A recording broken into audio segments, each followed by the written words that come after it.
Hello everyone. Welcome to Coder K channel.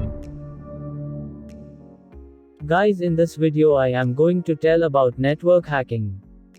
Please stay until the end of the video.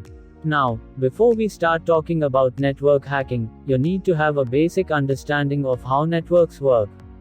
Now, we all know that a network usually contains a number of clients connected to each other, and clients usually connect to a network in order to share data or share a resource. A really good example of a resource that we all have connected to networks in order to access is the internet. So we connect to Wi-Fi networks and even wired networks all the time just to access the internet.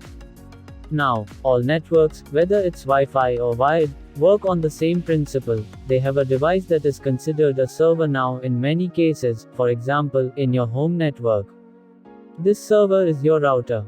This is also referred to as an access point. Now, this router or server or access point is the only device that has access to the resource, so none of these clients have direct access to the resource even after connecting to the network. The only way they can access the resource is through the access point. So let's say, for example, your client number 1, and he connected to your home network over Wi-Fi or over the internet, over a cable, and then you opened your browser and you typed google.com. What happens is your computer will send a request to the access point asking for google.com. The access point has access to the resource, which is the internet in this example. So it's going to go and look for google.com. It will receive google.com and it will forward that response to your computer, and as a result, you will see the website loading on your browser. So if you actually go to your router at home and look at it, you'll see at the back, it's connected through a cable to the wall, and this is how it's getting its internet access. Therefore, it is the only device in your network that has direct access to the resource and none of your computers. None of the computers connected to the network can't access the resource or can't access the internet without the router, without the access point.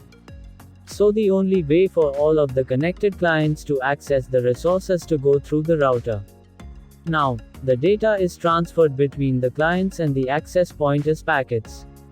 So you can think of all of these arrows as a series of packets being transmitted between the client and the router as requests and responses.